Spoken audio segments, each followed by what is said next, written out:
Hello and welcome everybody, I'm Matt from MTGGamingBob, and today I'm doing a video that I haven't ever done before, a type of video rather. It's a deck tech. As you can see on the screen here, I'm doing a deck with Atraxa. Atraxa was a card that I came across that was pretty cool. I initially had a Cascade deck that was a kind of based on a lot of Planeswalkers, basically just trying to cascade into different Planeswalkers and then using things like Vorinclex to like double the amount of counters and stuff like that. And I decided that at a certain point, the deck was actually super fun and it worked really well, but I felt like Cascade on its own could be better, and I felt like if I wanted to make a Super Friends deck, I would start looking around. Well, the first thing I did, by the way, none of these are sponsors or anything like that. This is all just websites that I use just as kind of like an assistance to make a deck. And this is actually one of the first decks that I've made in a while that I really took some time and actually like looked at all the cards and actually like really try to make it, I guess, my own. Unfortunately, there is just a lot of good cards that a lot of other decks use that are just, they're kind of almost staples. At least in my opinion. So I was just like, okay, yeah, I agree. That needs to be in there. Stuff like that. So what I did was I used this deck site. It's a deck building site called Architect. It's just architect.com. And if you want, I can leave a link down in the description of all the sites that I use. So I initially used some other website, and I got to the point where I had made the deck. And what I initially did was, this is how I started the deck building process, and I guess that's kind of what I'm sharing is like how I built this deck and kind of the process of building the deck, because it was a process for sure. Normally you can just go on to like another website that I'll mention later on, EDH Rec. You can just go on there, grab a sample deck, throw them in a sleeve, and you can just play, and that is perfectly fine. I do that for tons of decks, but for some reason I think I just had like the bug to make my own deck and just make it really my own and actually do the research, put some effort into it. I think it just feels more rewarding. I guess we'll see. I haven't done it yet, so that's kind of how I used to approach it back in Standard, so I guess that's kind of how I'm applying it today. So, using the Architect site, this is just basically just like, okay, if you want to add, you just click add and you type in like, I don't know, Ajani. And then it'll pull up a list of all the Ajanis, Mentor of Heroes, boom. And then you can actually click on this little thing here, and you can actually say, there's normally a way to, maybe when you add it to the deck, you can actually change what edition it uses. It's kind of annoying. It uses like the most expensive version of every card, it seems like. But that's like the only downfall that I've seen, is that it just, you have to go in and actually like change all the actual versions to make sure that it's not using the weird versions. It uses like some really janky versions, like he's not $35. So I actually went through in the actual deck, see Ajani Mentor of Heroes, you click a little line here, you can actually change what edition it is. So he's only $10 instead. But at any rate, so that's kind of what I did. This is the website that I used. And then what I decided to do was use a website that I found called Scryfall. Scryfall is nice. It's similar to the Magic the Gathering website. When the Magic the Gathering website, the official, site's not bad. It's just I find Scryfall's better. And it allows you to just do similar to the Magic site. It allows you to just type in text box, whatever you want. For instance, this time, I actually have, it's interesting. You guys don't actually see the overlay thingy. You know how like you have like the auto fill in? Well, the two things that I searched for was proliferate and planeswalker. So what I did is I sorted by color. I did proliferate. I sorted by proliferate and I sorted by planeswalker. I just hit search, and I typically did the colors, but I went through and I just added cards into Architect. And actually, I wish there might be a way to maybe search within. Oh yeah, you could probably just do all this within Architect, but I didn't. What I did was I had two browsers open, one on each monitor, and I was just like, had Scryfall on one, Architect on the other, and I was just like, Atraxa, yeah, she's gonna be the commander. Went over to Architect, found Atraxa, added it as the commander. You get the point. And I just kind of ran through it, and I'm like, okay, Contagion Engine, I like that. I just kind of added, basically, the first process is go through, using the search feature, search for proliferate, whatever deck you're going with for. Since I'm going Super Friends, proliferation, planeswalkers, my two searches were proliferate and planeswalker. Those like the main two. Where'd it go? So then the other one was planeswalker, and I did go through and I clicked all the colors, but you could just ignore all the red cards. And you go through and there's a lot of planeswalkers or things that have planeswalker in it. So the thing that's cool about that is you're able to just add all the cards that look good. then you get to a list, which I had 180 cards by the time I was done with just adding those kind of cards. I think I added lands too. But yeah, so that's how I got like the main list. And then what I did was I went through and I started like removing cards that I thought that just wouldn't make the cut. It was difficult. It was so hard. There's a lot of powerful cards out there. Obviously, there's over 20,000 cards, and the game's been out for almost over 30 years now. So as you can imagine, trying to narrow it down to 100 cards was a bit difficult. It sucked, but you just kind of go through and you're just kind of like, okay, well, I'm really trying to focus on a specific thing, with this one being Super Friends. So I was just like, okay, we'll just kind of focus on just the proliferation, a little bit of ramp, planeswalkers, some destruction cards, because you need to be able to kind of secure your planeswalkers. So there's only 3 board wipes. I'm not running that many. There are some deck lists that run like 10, and I just don't know what they're cutting. I mean, I guess I am running kind of a lot of creatures, 12 creatures in total. And if you guys want, I can put the deck list on Architect. I can put that down in the description as well if you're interested in looking at the deck. I'll actually also look through the physical cards as well, because I have them here, and I'm going to sleeve them and go through that kind of process and kind of explain why I picked each card and why it made the cut and why other ones didn't. And then this is the last website that I'll recommend. Well, there's 2 more things that I'll recommend, how kind of the process of how I was building this deck. The third resource that I use is called EDH Rec. I'll also put it in the description. Basically, you pick your commander, and then it goes through and it has over here on the left side new cards, reprints, top cards, creatures, instants. It goes through all the different types of cards, and it goes, these are in the colors, and then this is all community sourced. So this is all just cards that show up in a frequency. As you can see down in the bottom, 41% of 696 decks run that, and then it has like a synergy score. Basically just like the more people that use the card, the more synergistic they think it is, based on that details. Or the statistics rather. So you can actually go through, you can go top cards, you can kind of sort through like, okay, top cards. And you start to read these and you're just like, okay, yeah, it makes sense why you would run almost all of these. But not every deck is using them. 59% of the 7,000 is actually using Astral Cornucopia. I am. It's a really, really good card. Matter of fact, I'm running every single one of these except for Swords of the Plowshare, which I really want to run it, but again, trying to just get down to 100 cards was rough. But yeah, so you can go through and you can kind of just go through and kind of use your best judgment. Like the best thing is that I can say is that when you do these searches for when you're on like Scryfall or whatever website you use, it's kind of difficult to know what to search for to find what cards are available. So using a site like EDH Rec gives you a good idea of finding cards that you might not have come across. For instance, this one, Pure Imaginative Friend. Or what is it? Pure Imaginative. Where'd he go? Come back to me, my friend. Yeah, Pure Imaginative Rascal. I would have never found him by searching for Proliferate or searching for Planeswalker, because it's based on counters.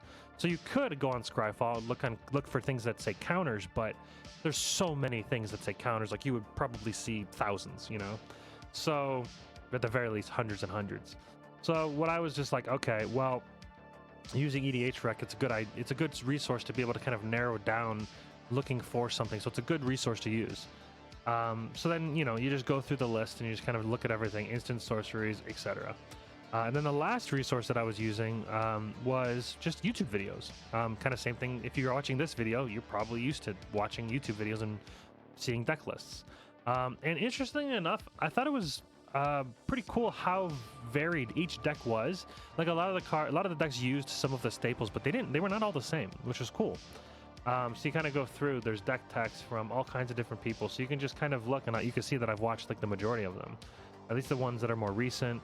Some of them go based on budget, some of them go based on a specific thing, which is kind of what I did. I went on based on I just wanted Super Friends. Budget was whatever, didn't really care. I'm not going to play like stupid expensive cards, but I am I'm not going to spend a lot of money on the deck, but not $25. $25 budget, meh. There was the one version that I actually really thought about using was, where was it? There was a deck list that was sagas. I actually might build that on the side and kind of have like a and maybe like a sideboard, not really, but like a way to convert the deck into the Saga version. There was a person that did a Saga version. I don't know where it went, but one of the ones where it's like basically being able to like trigger Sagas multiple times each turn because you play the Saga, you have Atraxa on the field typically. That's your whole goal. She's really, really good. So you have her on the field, and then she's just proliferating the Sagas. But then you have ways to remove the counters so that you're going back and you're able to like redo the Sagas over and over again, and then flicker them and all kinds of fun stuff. So the Saga method seemed really cool, and that was one of the routes that I was really thinking about going, but I decided last minute that I just wanted to focus on Super Friends. And you still could do Super Friends Saga, but man, trying to narrow that deck list down was rough. So first we'll look at Atraxa. What does she do? She's a 4/4 fly. Well, I say she. It is an angel horror. But anyways, it's probably a she. Angel horror. 4/4 flying, death touch, lifelink, vigilance. Already pretty damn good. It is four different colors, so it makes it a little difficult to cast. But with the mana base, I'm not even running a single basic land, so I don't think I'll ever have an issue with not being able to cast her. So that'll be cool. And then the really cool thing about her is at the beginning of your upkeep or end step, proliferate. So that's really, really good with planeswalkers, just accelerating to get to their ultimates, or accelerating to be able to use them more frequently, being able to use their negatives more frequently. And in the end, the whole purpose of the deck is actually just proliferating the counters on planeswalkers or other things that are really, really good with proliferation, and just taking advantage of Atraxa as much as possible. And I guess in theory, you really could probably just win with Atraxa, just like there are counter decks. I think that's how she originally came in the commanders. She's a pre-constructed commander, and I think that's how they originally built her, was with 1/1 counters, basically just like proliferating a bunch of 1/1 counters on a bunch of creatures and then taking advantage of that, which again is another version of building the deck, but I really wanted to go with Super Friends. All right, so now what I'm going to do here is I have the deck list here. This is the deck list, the final deck list that I landed on. And then what I'm going to do is I'm going to have them there on the side. And again, not a sponsor. These are just deck sleeves that I started using. Katanas. They're actually they're becoming more and more used by a lot of people, and they just seem to have. I mean, I haven't had them for a long time, but I have one deck with it, and it just seems to be pretty good. So, you know, come on. What is? You can't open them though. You open? Oh, I see. They're just not easily openable. All right, there we go. Anyways, but yeah, there's their deck sleeve. The one, I don't know. I used to use Dragon Shields. I used to use what was the other one? There's another one besides Dragon Shield. The other more popular one, can't remember. But yeah, so Katanas are sleeves that I'm trying to use. See how they are. I bought a pair of red ones that I really liked. They have this like texture to them that I found shuffles good, and I think over time will just kind of feel better. I meant to get matte, but that's fine. But yeah, if you can see how they have like this almost like, it's like a textured feeling to them, and that gives them less surface area so that they will shuffle easier. So that was the reason why I'm trying out Katanas, and they seem to be very durable. They're well made. I meant to get matte, but that's fine. We'll just deal with the glare, I guess. So, like I said, I've already talked about the commander. That's Atraxa. We know what she does. I got the foily version. This is the commander version. So, boom, commander. Pretty cool. Then we're going to go with the planeswalkers first, and it was hard to narrow down which planeswalker that I wanted to use in every slot. It's just rough, but Ashiok, this is in no particular order, by the way, but they are just in order of like what type they are. So with Ashiok, it's cheap. It prevents people from searching their library, but only opponents, so that's very, very good. So things like fetch lands, things like tutors, it cuts all of that off. It just turns it all off. And she's 3 mana, and she starts off with 5 loyalty. It's pretty good automatically. Not only that, she gives a way to remove graveyards.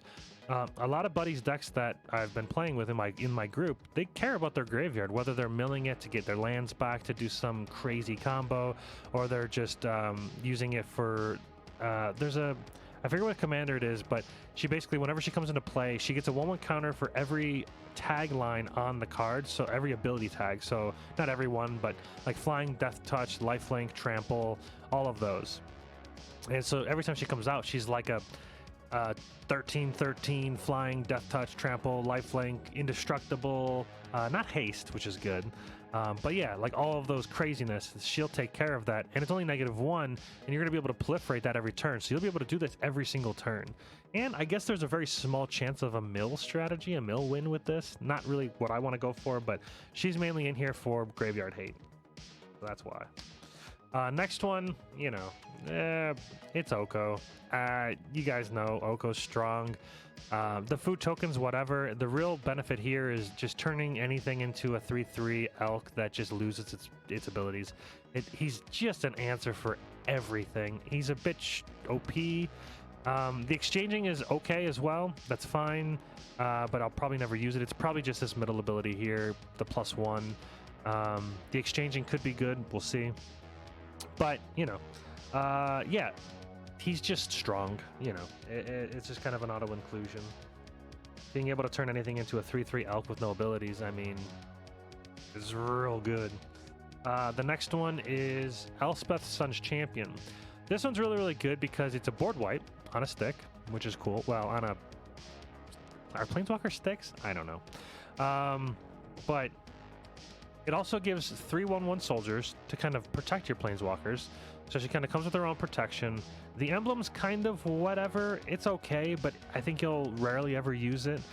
It's mainly just the destruction. This is a little annoying because it does kill Atraxa, but if you're ever destroying all of the creatures, you'll just recast your commander. You're really only using that ability if you need to. But other than that, you're just using it for the +3/1/1 soldiers. Next one is Ajani. Ajani, Mentor of Heroes. You saw that when I had it in the Architect. So this guy's mainly here for the +1 middle ability. Look through the top 4 cards of your library. You may reveal an aura, creature, or planeswalker card from among them. Put it into your hand. Put the rest on the bottom in any order. And then I guess in some situations, gaining 100 life. Not so bad. And you can, a lot of these planeswalkers you'll see, their loyalty abilities are actually typically half of their ultimate. So I do run a couple of things that allow you to, the moment they come into play, they either can activate multiple times and then they get more than just +1, or they come in with double their counters with like Vorinclex. So you could, this could be a 5 mana gain 100 life. And then there's plenty of ways to get your planeswalkers back from the graveyard. So if you need that 100 life for whatever reason, boom, he's your guy. And then, of course, just the being able to kind of like cycle through the deck, try to get more planeswalkers, more threats, more creatures. It's just pretty good. Next one is Narset Transcendent. 4 mana, 6 loyalty. So she comes out with a ton of loyalty right off the rip, which is cool. +1 is decent. You're able to just kind of almost draw a card +1, not too bad. This one here, you're able to cast your next instant or sorcery spell from your hand this turn. It gains rebound. You could rebound double destruction spell, like board wipes, if you want to just make sure to keep stuff off the field. It deters people from playing it because they know that you're about to board wipe again. So it almost gives you 2 activations on your planeswalkers without any threats in the field. Typically. We'll see. I don't know. I've never played this deck. This is just kind of my logic of picking every card. And then, of course, the emblem, which if she comes out at 12, she'll be able to use her ultimate right off the rip and not die, and your opponents can't cast non-creature spells. That's pretty good. That shuts down a ton of decks. So, of course, she's going in there for sure. She was a no contest for sure. Then you have Tevesh Zat, Doom of Fools, 5 mana, comes out with 4. He's one of the few planeswalkers that actually can't ultimate the moment you come out. He comes out if you have like one of the double, like Vorinclex or Doubling Season. So he's a little weird, but he does get +2 ability, gets you some blockers, which is good. He also gives you the ability to sacrifice another creature or planeswalker, which that could be fine. If you draw 2 cards and you draw another one if it's your commander. You'll probably never sacrifice your commander. I don't know why you ever would. But it does say a commander, so his ultimate, if you do gain control of all commanders, you can start sacking their commanders to draw 3 cards. Not bad. He's okay. We'll see. He'll be one of the cards that he could come out for a different planeswalker or another card if I really find that I really need to get another card in there. All right, we've got Venser the Sojourner. I believe that's how it's said. 5 mana. He only comes out with 3 loyalty, but he has a +2 flicker ability. So you can exile a target permanent you own, return to the battlefield under your control at the beginning of the next end step. This is good because it allows you to reset the counters on your planeswalkers, or maybe get rid of negative counters if you need to, or other enter the battlefield effects. So I play plenty of things that enter the battlefield, plenty of the things that have only negative abilities as far as planeswalkers are concerned. So you're able to flicker them, reset their loyalty counters, and just overall just kind of gain benefit of that. The -1 creatures aren't blockable this turn probably won't ever be that amazing, but it could be, and it's just a nice ability. It's only a -1. It's not bad. That's not too bad. And then, of course, his emblem, whenever you cast a spell, exile target permanent. If you get that off and you don't win, I mean, it's going to be rough. But, I mean, realistically, if you get this off, it's kind of like a win more card, I think. You're going to just start exiling things like crazy, and it's going to be pretty nuts. So he's good. He came in later. He came in from one of the EDH wrecks. I initially did not have him in the deck because it was one of those things where I'm just like, how many things do I really care about flickering? But turns out, actually, there's quite a lot of things. The next guy here, Teferi, Master of Time. So this allows you to activate his loyalty ability anytime you can do an instant. Now, that does mean on other people's turns, because you're still limited to the once per turn for planeswalkers. However, because he's an instant, you can actually do this 4 total times per turn, not including if you have the Chain Veil out, if you have I think it was one of the oaths that allow you to activate it 2 times per turn. So this guy becomes nuts. Now, he's not like totally broken as far as like what his abilities do, but being able to draw ditch 4 times a turn is already really, really good. Being able to phase out creatures at instant speed anytime you want, that's pretty darn good. And then, of course, being able to take 2 extra turns, that's pretty good as well, obviously, for obvious reasons. Anytime you can take extra turns, it's pretty good. He's only 4 mana, comes out as a 3/3. I mean, he's pretty darn good. I think he's going to be a staple no matter what. Just having the ability to do his any of his abilities as an instant is pretty darn good. Next one is Tamio, the Moon Sage, 5 mana, comes out with 4 loyalty. You can tap something and lock it down for a turn for +1. Pretty good if you need to lock down a real big threat. Draw a card for each tapped creature target player controls. That could be massive, and it's only a -2. She still has 2 loyalty counters left. Ideally, you have Atraxa out. She goes back up to 3. Pretty sweet. And then, of course, you have no maximum hand size, and whenever a card is put into your graveyard from anywhere, you may return it to your hand. Now, again, you get the emblem with her right when she comes out, if you have any of the double effects, or if you have a deep glow. I think it's called Deep Glow. One of the creatures, he doubles all your counters. He's insane. Blows my mind. When we get to him, I don't understand. But yeah, so whenever a card is put into your graveyard, that means when you ult a planeswalker, they just come back to your hand. Any spell you play just comes back to your hand. It's so good. So I highly recommend her. She's super strong. Just really, really good. Obviously, I'm playing all the good cards, of course. Jace, Unraveler of Secrets, 5 mana for a 5 loyalty. Scry 1, then draw a card. That's really, really good. Obviously, scrying and drawing cards, they help you win the game. Return target creature, so bounce anything. Now you can bounce one of your creatures, like a Deep Glow Skate, I think it's what it's called, or any of the enter the battlefield of creatures or whatever. This is really, really nice. Bounce an opponent's creature, bounce a token to kill it. There's tons of things you can do with it, and he can do it a couple times before he dies. Ideally, you're proliferating and keeping him alive, so you can keep bouncing things or whatever. So super good. And then, of course, if you do get to ult him, which again, if he comes out with double the counters, you can ult him right away, immediately, and there's nothing an opponent can do about it. And then whenever an opponent casts a spell on his or her, the first spell each turn, it just gets countered. Now this is brutal. I think there was a card, I forgot what it's called, but there's a card that says that. Maybe it's an enchantment or something. I forget what it was, but it's actually banned in Commander. So I'm a little surprised this isn't banned. This might be one of the salty cards that your opponents hate that you play. We'll see. Again, I am playing with just a group of friends, so if they do hate it, I will remove it. It's one of those things where if they actually don't really like playing against it, as far as like just not enjoying it at all, yeah, I'll remove it. Which could be this entire deck. I guess we'll find out. Teferi, who slows the sunset. This was a late inclusion. This was one of the newer cards that just came out in Midnight Hunt. 4 mana, 4 loyalty.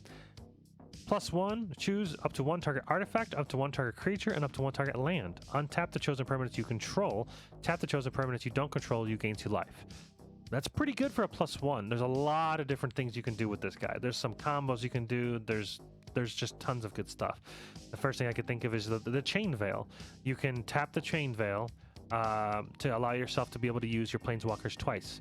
You can tap +1 him, untap the Chain Veil. You're able to use his ability again, so then you can again tap the Chain Veil, give yourself 2 more activations, or an additional activation, and then you're able to just keep doing that as long as you have the mana. Like, that's already a really, really, really good combo, and there's other things that combo off as well. Tapping for a ton of mana with Astral Cornucopia. There's just a ton of things. Not to mention tapping down a blocker at your opponent that you need to get by or whatever. He's just super good. His +1 is super flexible. It's awesome. And all of them are up 2, so you don't have to have legal targets for everything. You can just do the things for yourself. Any combination. Really, really good. The -2, look at the top 3 cards of your library, put one of them into your hand, the rest in the bottom. That's just, you know, if you need to get some cards, just -2, boom, get some cards. And then the -7, you get an emblem. Untap all permanents you control during each opponent's untap step, and you draw a card during each opponent's draw step. Ugh, it's just brutal. He's good. 4 mana, he's dirt cheap. He's just awesome. 4 mana is really cheap in Commander. Okay, we've got Kasmina, Enigmatic Mentor. 4 mana, 5 loyalty. Spells your opponents cast that target a creature or planeswalker you control cost 2 more. So basically ward 2. Colorless, and that's really, really good. She's kind of a flex spot. I could see this being taken out for something else, but it is a bit of protection. It really delays everything that can happen with it, so it's really, really good. Create a 2/2 blue wizard token is fine. Draw and ditch a card, that's fine. Ideally, there's probably stronger ones, but I want to give her a shot. And I have a thing with Kasmina. Kasmina in my Cascade deck was one of the first planeswalkers almost every time, which was hilarious. The 3-drop one, not her. So now I just decided I'm going to play her. I might actually switch her out for the other Kasmina, but we'll see. All right, so Vraska the Unseen. 5 mana for 5 loyalty, so she can ult right away if you have the doubler, any kind of doubling. Until your next turn, whenever a creature deals combat damage to Vraska, destroy that creature. So if they do try to come at her, they just die. So they're going to be trading some stuff for her, which is always good. Just -3, destroy target non-land permanent. Because I'm running so many planeswalkers, I can't really run that many sorceries and instants, so removal has to be on the planeswalkers. So her main ability I'll be using is probably the -3. The ultimate is kind of whatever. It pairs well with the Censor, being able to give every creature you have unblockable. If you have both of those out, you create these guys, the next turn you make them all unblockable, and you actually literally just win the game. So, you know, she's fun. She's good. I think she'll be good because of just the -3 mainly alone, honestly. Everything else is kind of like, meh, it's kind of situational, but having spot removal is really, really, really needed. The next one, Tamiel Field Researcher, 4 mana for 4 loyalty. Can ultimate right away if you have any kind of doubling. +1, choose up to 2 creatures until your next turn. Whenever either of those creatures deals combat damage, you draw a card.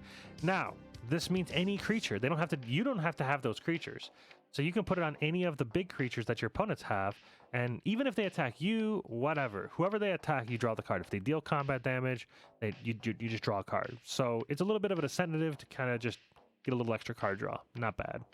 And then the -2, tap up to 2 target non-land permanents, and then they don't untap, so I kind of lock some stuff down. If there's anything, it's non-land, so creatures, artifacts, anything broken that you need to keep it locked down, you can do that for a few turns. Pretty important. And then, of course, the -7, draw 3 cards. You can get an emblem whenever you may cast non-land cards from your hand without paying their mana cost. I mean, if you get her emblem off, again, you're drawing 3 cards, so she's fueling it, and then you just get to play things for free. Oh man, it's just good. She's a staple for sure. This one here was another late inclusion. Groot, Cursed Huntsman. I could potentially see this going out, but again, the main reason so I got him is because of his -3 ability. But 6 mana, 5 loyalty, +0. Doesn't actually get any kind of loyalty. However, he creates 2 blockers, so that helps. You need blockers, obviously. You're gonna be a target. If you're playing a ton of Planeswalkers, people lose their mind when you play Planeswalkers, especially one of the ones in here that I play. You're automatic targets, so you just get used to it. But hopefully you're powerful enough that you can take on the heat. So when these guys die, though, the 2 wolves that you get to put a loyalty counter on every Garruk you control. I only play 2 Garruks, so it could come into play sometimes, but ideally you're just getting the blockers, and then you get some loyalty. -3 to destroy target creature, draw a card. I mean, that's really good. You get to kill something and draw a card. Fantastic. And then, of course, the emblem, 3/3 and trample. Again, not really that useful for this deck, but maybe the deck plays enough things that generates enough tokens and has enough creatures that it makes it useful. I mean, your Atraxa is a 4/4 flying vigilance death touch lifelink. So adding trample to that as well, trample and death touch is a really brutal combination. So yeah, it's not bad. He's pretty good. Again, spot removal on a Planeswalker is required because we don't run that many. Next one is Karn Liberated. You'll actually see one of the salty Planeswalkers over there. Karn Liberated. Liberated is, again, he's a bit expensive. 7 mana for 6 loyalty, but +4, which is pretty insane. Target player exiles a card from his or her hand.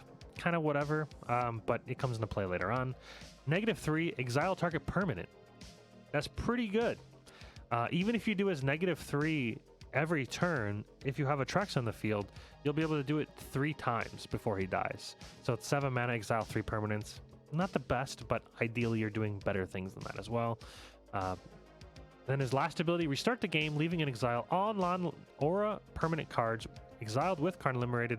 Put those cards onto the battlefield under your control. Now, if you ever ult this, most likely they're just gonna scoop. Well, light played.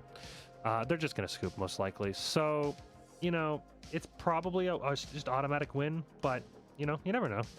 Maybe you exiled a bunch of nothing and people are okay, but the restarting of the game thing is kind of it's kind of salt inducing. Even for myself, like, you know. But we'll see. Again, I haven't played any of these guys, so I'll give it a shot. And if it's too salty, I'll remove it for something else.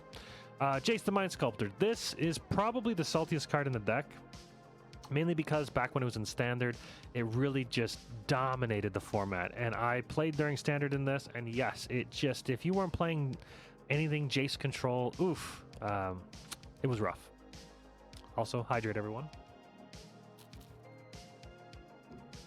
Drink your water. All right, so if you don't know what he does, if you've been living under a rock and you don't know who Jace the Mind Sculptor is, he's one of the most oppressive Planeswalkers, or used to be. Funny enough, I've played him in the Cascade deck. He got killed a lot. He didn't actually do anything. Honestly, he wasn't... In that deck, there wasn't enough control factor to really make him that good.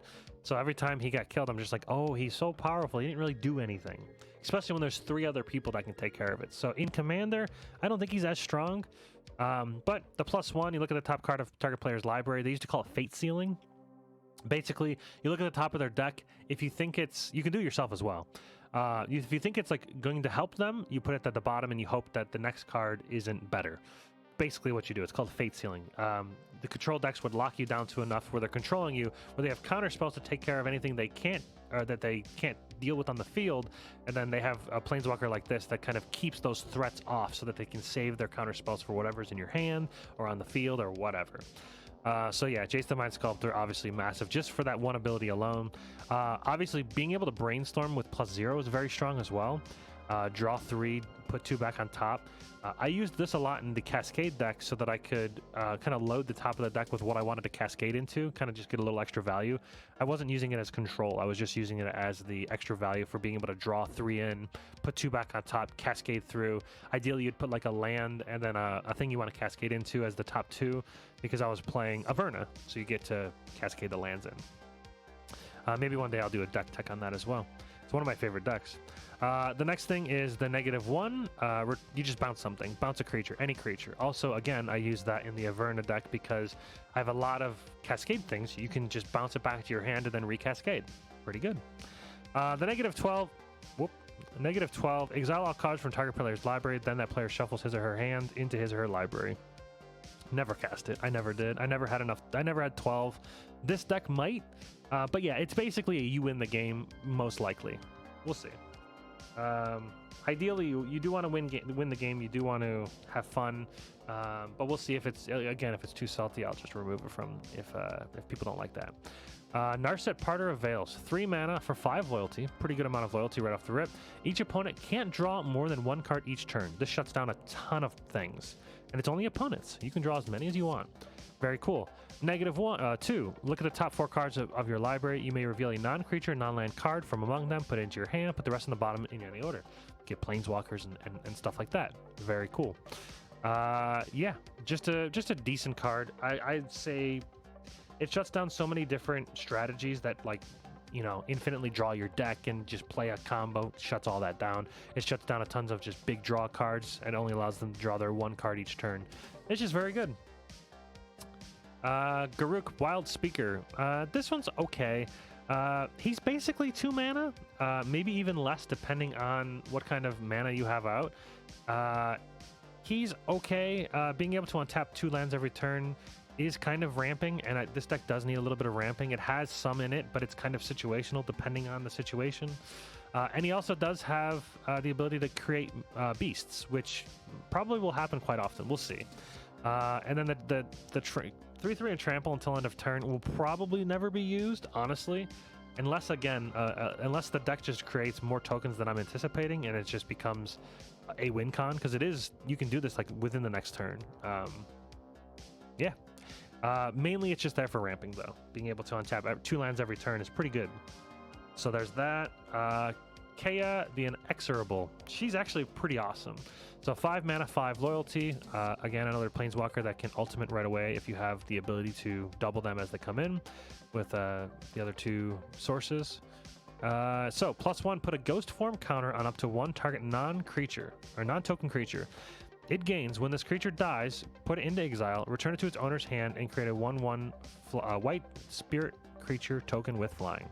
This one probably won't be used that often unless you put it on your own creature, like you're trying to save creatures and make them resilient. It's pretty good. I don't see you ever really putting it on another opponent's creatures. Typically, it's probably going to be on your own. But the -3, just exile target non-land permanent. No problem. Pretty good. And then, of course, the -7, you get an emblem. At the beginning of your upkeep, you may cast a legendary spell from your hand, from your graveyard, or from among cards you own in exile without paying their mana cost.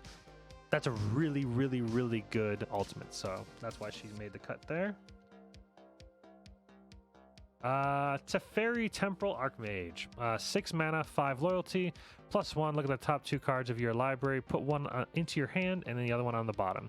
Again, just draw power a little bit. Not too bad. His main thing that is really, really good is untap 4 target permanents.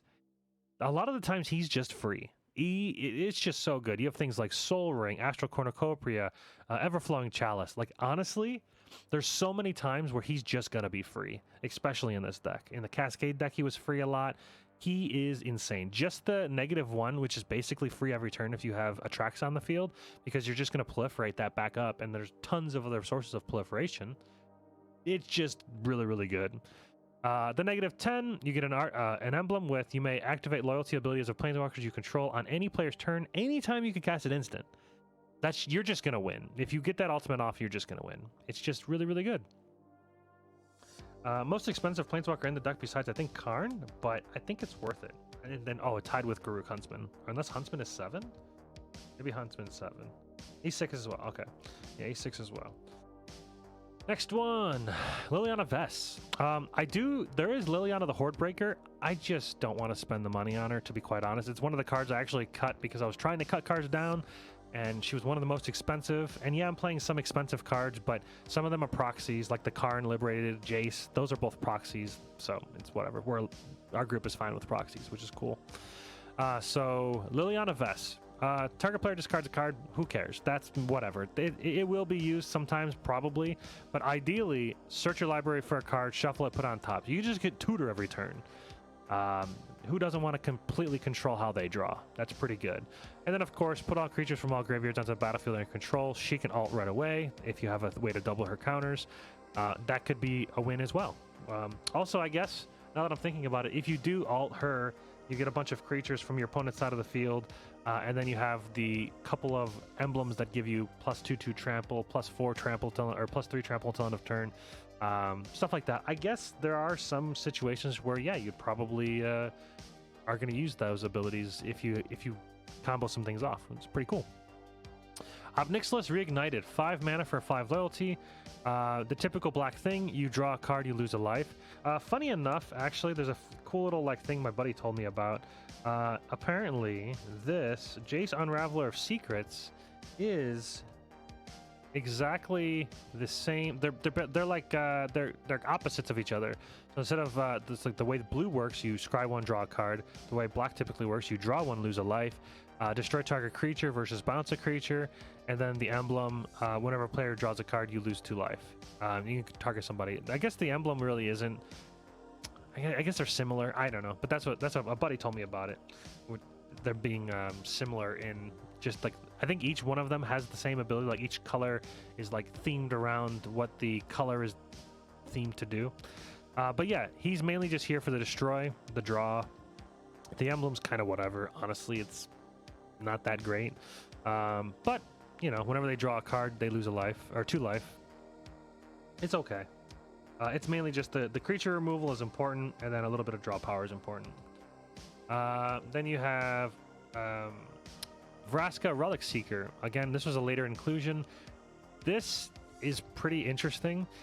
So it's 6 mana for 6 loyalty, +2 to create a Black Pirate creature token with Menace. Not bad. Goes to 8, so it's basically 2 turns until the ultimate, which obviously is very strong. The ultimate can ultimate right away if you have the ability to double the counters. Double the counters. -3, destroy target artifact, creature, or enchantment. Create a colorless treasure artifact token with... It's a treasure. You get a mana of any color. So this is really, really nice because this has removal on it. This has creature generation to give yourself blockers. And then, of course, the ultimate, just making somebody's life total 1. Pretty good. Yeah, can't complain with that at all. Especially if you combo with a ton of different things. But, I mean, honestly, you make their life total 1, and if they have this emblem on them, they just die the moment they start their turn. They can't not draw a card. They have to. All right, so that's all the Planeswalkers. That was, I think there's 25 total Planeswalkers in the deck. Quite heavy amount on the Planeswalkers. And it's going to be the majority of the video. The rest of the cards I'm going to kind of go through quite quickly because they're just not as important. Fuel for the Cause, 4 mana. It's a counter spell, has Proliferate on it. That's why it's in here. Nothing really to say there. Ignite the Beacon, 5 mana. It's an instant, very important. Search your library for the 2 Planeswalkers, reveal them, put them into your hand, and shuffle your library. So it's just a tutor for Planeswalkers. Nothing too important there. This one is in Japanese, but basically what it does is an instant that like phases you out of the game. Like your life total can't be changed. They can't basically do anything to you. This is very, very good to save any Planeswalkers if you're being attacked, if you're being alpha'd, if they're trying to attack you. You can save anything with it's Teferi's Protection. I probably should have had the English version on screen or something. Maybe I'll put a picture of them over the card so you can actually read them in editing. Semester's End, 4 mana, instant. Exile any number of target creatures, Planeswalkers you control. At the beginning of your next end step, return each of them on the battlefield under owner's control. So again, it's similar to Teferi's Protection, where if you're about to be alpha'd, you're about to somebody plays exile all creatures, exile all Planeswalkers, and you don't want that to happen. Boom, you just do this, you're good to go. Each of them enters the battlefield with an additional +1/+1 counter, which is important with Atraxa because she proliferates 1/1 counters, any counters. And all the planeswalkers come back with an additional +1 loyalty on them. Semester's End is really, really good. Solid card. It's a card, I would say, a staple. Comeuppance. This is 4 mana instant. Prevent all damage that would be dealt to you and planeswalkers you control this turn by sources you don't control. If damage from a creature source is prevented this way, Comeuppance deals that much damage to that creature. If damage from a non-creature source is prevented that way, Comeuppance deals that much damage to the source's controller. This is a brutal card. It reminds me of, what is it, Mirror Force, I think, from Yu-Gi-Oh! Or just like, or Magical Cylinders, whatever that. I think it's Magical Cylinders, maybe it's Mirror Force, maybe it's both. But yeah, just complete blowout card, I think. It seems it's going to be good. Farseek, that's pretty simple, just ramping. Just mana fixing and ramping. I don't have that many of them, to be honest. I would love to run more. Tezzer's Gambit. It's basically 3 mana, draw 2 cards, proliferate. Proliferate is stupid strong. And of course, draw power strong as well. So that's very, very good. Savor the Moment. Oh, this card. When I read it, I thought I was having a stroke. I was just like, wait, what? It's just 3 mana. Take an extra turn after this one. Skip the untap step of that turn. Who cares? If you have like 3, 4, 5, 10 planeswalkers out, getting an extra turn, oh my god, it's insane. And there's the, what is it, the Narset that rebounds your spells? Where's she at? Was it the Narset? Tameo? Teferi? No. Was it Narset? Yeah, it was Narset. Whenever you catch your next instant or sorcery spell from your hand, it gains rebound. So why not just take 2 extra turns for all your planeswalkers and all your proliferations from Atraxa? Oh my god, Savor the Moment is just insane for 3 mana. Super, super strong. Also, you get to draw still. You just don't get to untap. So you can still play a land. You can still do all the fun stuff. You don't. That's a very bad, very small downside in my opinion for this deck. Very cool. Okay. Now we have 7. Bit expensive, but legendary sorcery, and you can only cast it if you control a legendary creature or planeswalker, which, you know, we're playing quite a lot of them. If you don't have that, well, you're in a bad spot anyways. And then return all legendary permanent cards from your graveyard to the battlefield. All those planeswalkers that died early game, they're now back all on the battlefield, and they all do whatever they want. Every legendary thing you have, boom, back in. Oh, it's just 7 mana. It's really, really good. Funny enough, the next card is like the same thing, basically. This one, Eerie Ultimatum, 7 mana as well, and return any number of permanent cards with different names from them. You're playing Commander, so any permanent card. You could just take your whole graveyard, all permanents, go boom. All your enchantments, your lands, your planeswalkers, creatures, artifacts, everything. Anything that got destroyed comes back. Boom, easy, no problem. You got rebound for this. You do it twice. I mean, you just kind of like do some fetch lands and you do like whatever and you just get them all back. I mean, not as good with rebound, but like still pretty darn good. I'm super excited about, I mean, these 2 cards are just complete blowout cards, which will be pretty fun. Destruction, destroy all creatures. You need to be able to board wipe every now and then. I'm only running 3, but I think I have enough draw power and tutoring. I think I'll be able to be fine. If I need to add more, I will. But I don't like to use board destruction that often. This one allows you to keep your Atraxa on the field, but then wipe the rest of the board. So it is a bit more expensive, but you know, it is what it is. This is a kind of a maybe. This might come out for a different board wipe. We'll see. Then the last board wipe, 8 mana, very expensive. However, destroy all creatures that can't be regenerated, which kind of matters, not really, but kinda. Draw a card for each creature destroyed this way. Very cool. So I like that. And you could cycle it. I probably never will, unless you really need to, but there is some flexibility in it, so it's not so bad. Call the Gatewatch, 3 mana sorcery, just tutors for a planeswalker, goes to your hand. Nothing to really see there. Deploy the Gatewatch, 6 mana. Look at the top 7 cards of your library. Put up to 2 planeswalkers. Hello. Okay, I was just holding really still. Wow, I thought it froze. Anyways, put up to 2 planeswalkers from among them onto the battlefield. They go straight on the battlefield, and typically the top 7, you're probably going to be able to get up to at least 1 planeswalker. If you're not getting 2 pretty often, I mean, maybe you got to run more planeswalkers. But I'm running 25. Should be all right. I guess it could come out if I find that I'm just not hitting planeswalkers from it, I'll probably remove it for something else. There's tons of cards I want to put in. Contagion Engine. This is really, really good because it combos with a few different things. It's 6 mana artifact. When it enters the battlefield, you put a -1/-1 counter on each creature target player controls. It doesn't affect you at all, which is good. It doubles with Atraxa, so Atraxa will double the number of negative counters on all those creatures, and then continue to do all your stuff.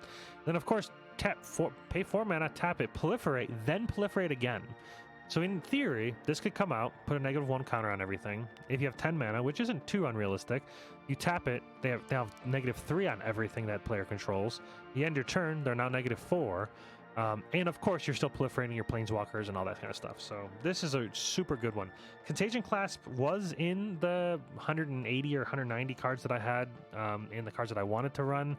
It just had to go, The Chain Veil, this is a staple. It has to be in here. It's super strong. 4 mana colorless. This ability doesn't matter. It's very rare that you'll ever not play a Planeswalker ability, but if you don't activate a Planeswalker ability on every one of your turns, you lose 2 life. Who cares? But you pay 4 mana, you tap it, you get to activate your Planeswalkers twice that turn.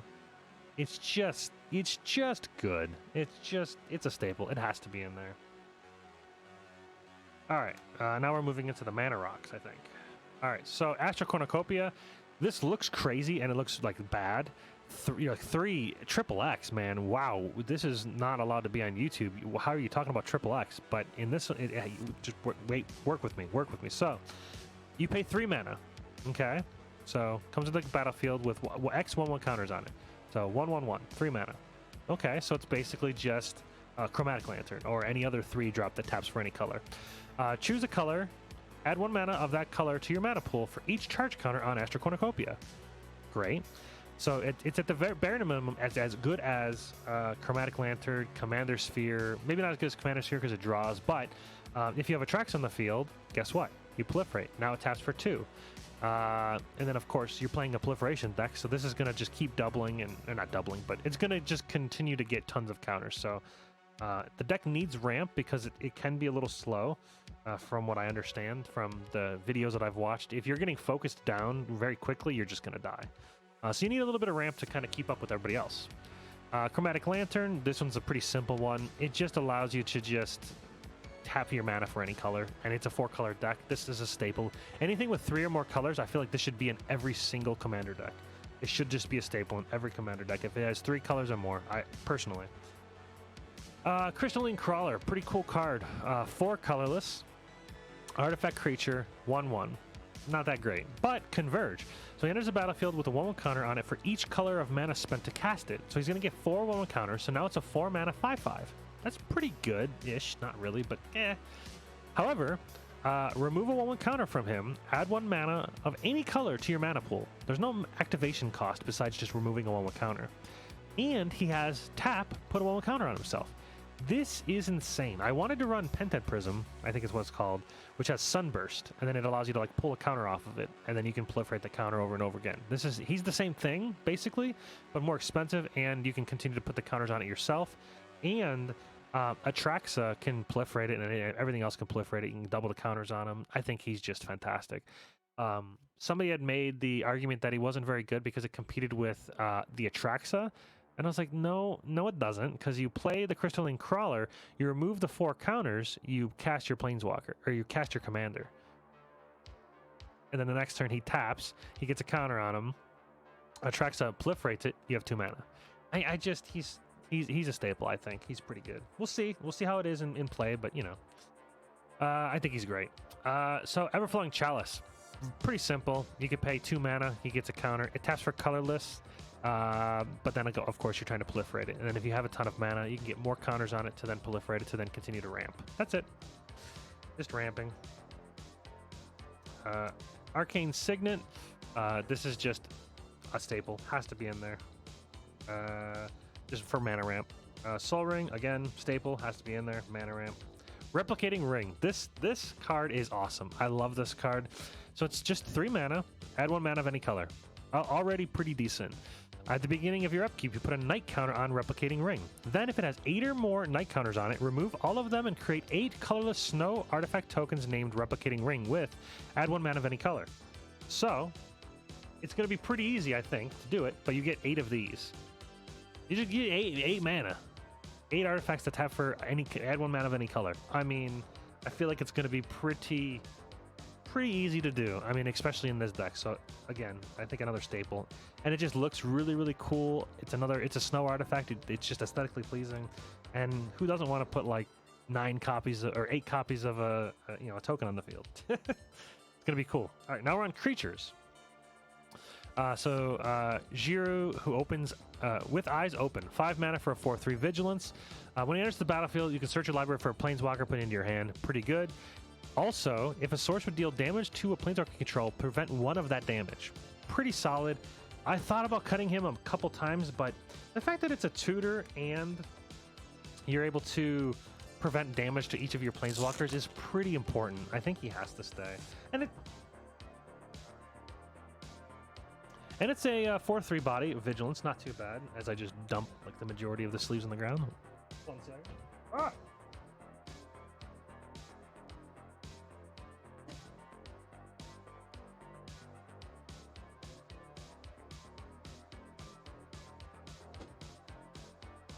All right, anyways.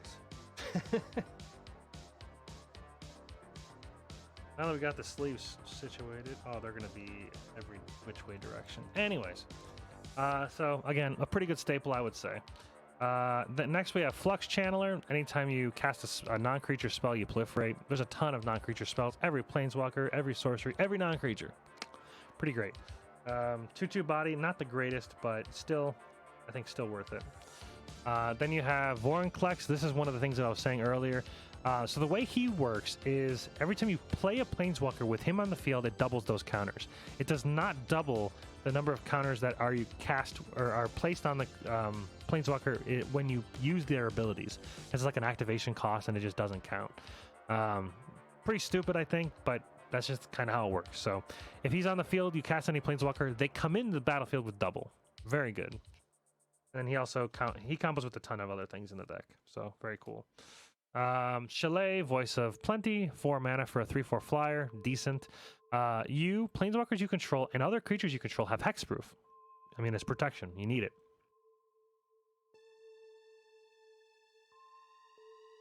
The 6 mana, put a 1 counter on each creature you control. It's kind of whatever. Almost cut Chalet, but we'll see. Spark Double. This can just come into play and copy anything. It doesn't matter. Any planeswalker, any creature. The legendary rule does not apply. Spark Double is insane. 4 mana, just copy anything. And also, if it's a creature, it gets an additional 1/1 counter on it. If it's a, it also enters additional loyalty counter if it's a planeswalker. And like I said, legendary rule doesn't apply with it. Oh, it's just insane. It's a staple for sure. Now this is a cool tech that I found that I would have never thought about using. This is one of the 8 EDH recommendations. Spike Weaver, 4 mana for an 0/0. He comes to the battlefield with 3 1/1 counters on it, so proliferation matters.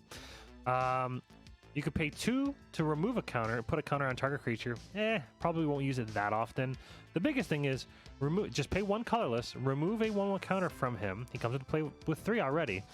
Creatures deal no combat damage this turn.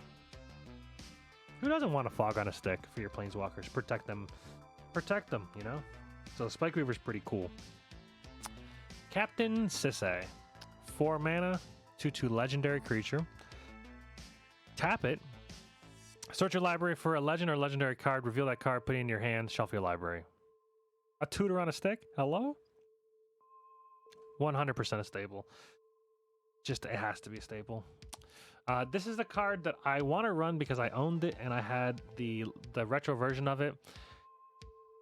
It's good, but I've had to cut so many good cards, so I'm just like, is there a better card than him? I don't know. We'll find out. 4 mana for a 3/5. Pretty good. Legendary, so it can be tutored and all that kind of stuff.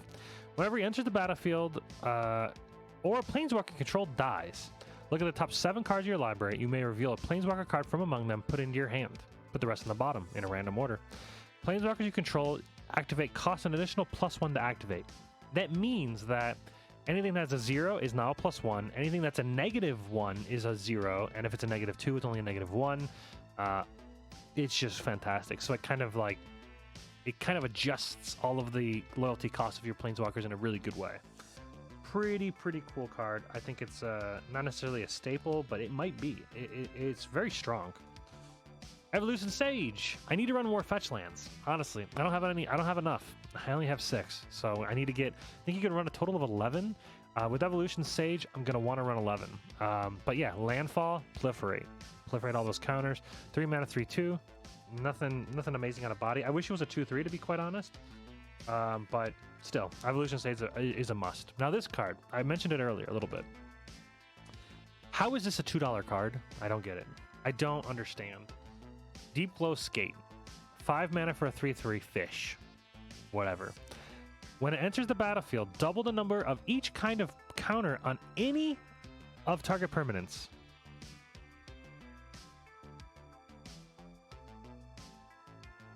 You play him, you just ult all your planeswalkers. You play him, you double all your 1/1 counters on all your creatures and all your planeswalkers and all of your Astral Cornucopias, your Everflowing Chalice, everything, anything with a counter on it. How is this $2? Hello? And it blows my mind. It makes me want to buy like another 10. I don't understand how this is $2. I really don't. This can go in so many decks. Any counter deck.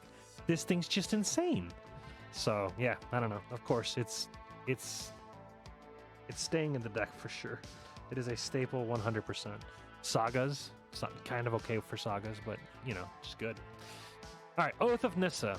Legendary enchantment. Basically, it just says when it enters the battlefield, you look at the top 3, you can reveal a creature, land, or planeswalker from among them, put it in your hand.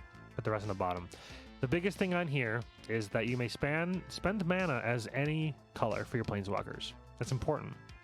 This could come out if I find that if I don't need the fixing for mana, because I play no basic lands, so I might not. We'll see. But yeah, so we'll see. I don't know. It might be a flex spot.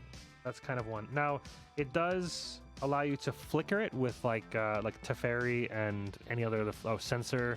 Any other flicker thing, it hasn't entered the battlefield effect, so you can kind of like keep doing that. That's pretty good, so we'll see.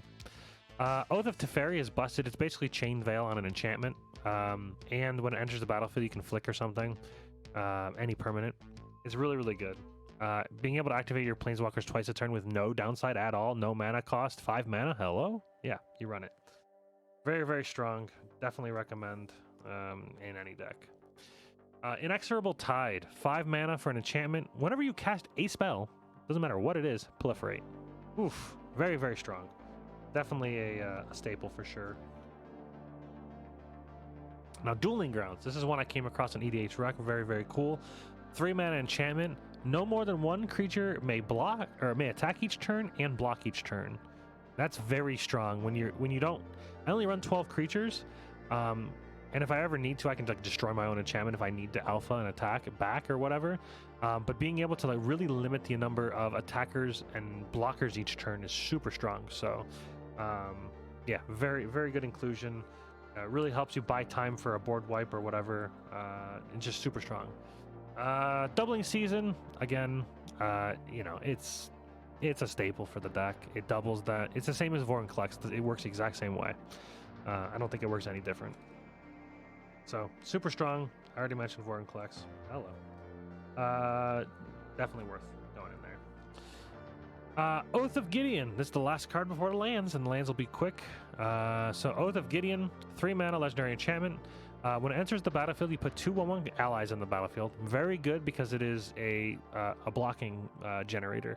You can keep flickering this and getting 1/1 blockers. Very strong.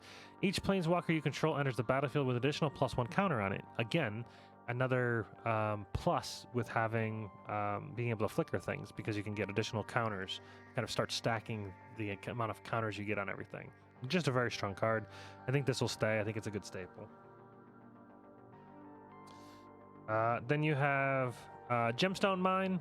Just comes to the battlefield with 3 counters on it, and then you can proliferate them, and it just kind of mana fixes everything. This might come out for something else It was kind of a late addition. I was running Fabled Passage until I realized that I'm not running a single basic land, and Fabled Passage doesn't do anything. So Gemstone Mine kind of just got chucked in there for now. It might change. Opal Palace. This just kind of filters and gives you a counter for your Atraxa. If you have enough mana and you can get her with a counter already, she'll be a 6/6 by the end of the turn, and she just keeps growing every turn if you give her the counter with Opal Palace. So just a pretty good card. Not anything insane or anything, but just a solid card. Interplanar Bacon. Yeah, sure. Interplanar Bacon. Whenever you cast a Planeswalker spell, you gain a life. That's pretty good considering we have 25 Planeswalkers, and that's not bad. And it also filters, it fixes mana colors. You're able to spend them in 2 different mana colors using this card. So it costs 1 to activate, but then it taps for 2 mana, so it actually just filters. I think the Opal Palace, you're losing. Yeah, you're down 1 mana. Or no, you're not. You're fine. Pay 1 mana to tap it. Add 1 mana. Oh yeah, you see, you're down 1. This doesn't make you go down 1, which is great. Karn's Bastion. I run very few colorless lands because it is a 4-color deck. There's only 2 of them that are like straight up colorless. But Karn's Bastion, you pay 4 mana to proliferate. It's basically 5 mana to proliferate whenever you want. It's strong enough. It has to. It's a staple for sure. I think it's worth the colorless. There's enough mana fixing in the deck. I think that'll be fine. Nesting Grounds is interesting. This is a flex spot. It could be taken out. It could maybe it's worth it. But move a counter, any counter, from target permanent you control onto another target permanent. So it allows you to kind of move around one on counters or loyalty counters from one to another to like finish off potentially being able to ultimate a Planeswalker, or being able to save a Planeswalker from dying if you want to ultimate them, but then you want to give them 1 extra counter so they don't go away. All kinds of different things with Nesting Ground that is really, really strong. Being able to put more counters on your Gemstone Mines if you don't have a way to proliferate, but you have this, so it doesn't go away. Being able to put more charge counters on Astral Cornucopia or Everflowing Chalice. There's all kinds of stuff this land can do. So it's a flex. It's kind of a flex spot because it might not be worth its colorless, but we will see. Command Tower is that's just a standard staple in every commander deck, so nothing to see there. I would say the same would go for Exotic Orchard, kind of the same kind of concept. Exotic Orchard could be a flex spot, but if you're playing with 3 other players, typically, I mean, it's going to be basically tapping 1 for every color mana. It's whatever. Now, these lands aren't fleshed out yet. The rest of them, they are kind of, some of them are, but these are sort of placeholders I'm testing out. So Overgrown Farmland, this is from the Midnight Hunt.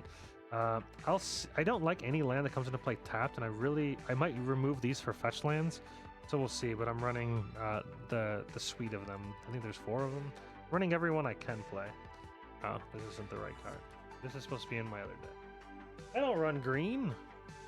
All right. Anyways, so I got this one in nice shiny. It looks beautiful in full art shininess. It wasn't that much more expensive than the rest, so that was nice. Shipwreck Marsh was. Sea of Clouds. These, I think you should run all of these. These are insane. These are basically just free dual lands. Like, they're just nuts. You're going to be playing multiplayer almost all the time, so these are basically just going to be free dual lands. Same thing with that one. Same thing. 2 opponents or less. Same thing here. I don't think I have all of them. I think I have to go and find the rest of them, but... oh, there are some other cards that are interesting. So these 3 here, these are storage counter lands. So these allow you to put storage counters on the lands, and then you can remove them and put a combination of the different, whatever combination you want, of the 2 colors of it. So you can actually start storing up mana in them if you don't need them, like on turn 1 or on turn 2, you can just start storing counters on them. Then you start proliferating, you can just start removing counters from them. And if you notice, it doesn't tap when you remove a counter from it. You have to pay a mana, but you can pay a mana with something else. Say you have an Everflowing Chalice, you can tap your Everflowing Chalice. Most likely it's going to have more than 1 counter on it. You can just start removing counters from all 3 of these if you got them out. And yeah, it's just, I think they're going to be really, really good. They don't come into play tapped. They still tap for colorless. So yeah, I think they're going to be awesome. I wanted to play the suite of them that I could play. Pretty sure there's only 3. And some of them were foil, some of them were not. I think the Dreadship Reef was expensive in foil, or maybe they just didn't have it. And then the rest of these, I believe, are just what you call it, fetch lands. Pluto Delta, it's a proxy. It's a fetch land, you know. Windswept Heath is not a proxy, so that is a normal land. Mr. Rainforest, not a proxy, just another fetch land. Verdant Catacombs, this one is a proxy, but I do have my own. I have plenty of Verdant Catacombs, I'm just not playing it. I'd rather play a proxy than the real card, to be honest. Flooded Strand is a proxy, another fetch land. Marsh Flats, this is a proxy, but I do have my own Marsh Flats. Dual Land, Temple Garden, not a proxy. Just a plains, Forest Plains, you need them. Standard. Overgrown Tomb is a proxy. I do have an Overgrown Tomb, but it's in another deck, and I didn't want to buy another one. Watery Grave, also a proxy. I might not own a... Well, nope, I do own a Watery Grave. It's in the zombie deck. Hallowed Fountain, I do have one. It's in another deck, but it is a proxy. Godless Shrine, proxy, but I do own one in another deck. No, I do not own these in real life because, as you know, I mean, come on now, they're a couple $100 a piece or more. So, yeah, I am running the dual lands. I'm only running the dual lands in this deck because it's a 4-color deck. I might decide to remove them because they're a bit unfair because, you know, not many people play dual lands. But we'll see. We'll see how bad the color fixing needs to be because, like I said, 4 colors. It's the first 4-color deck I've made. I've only ran 3 up to this point, so 4-color will be interesting. Yeah, these are all proxies.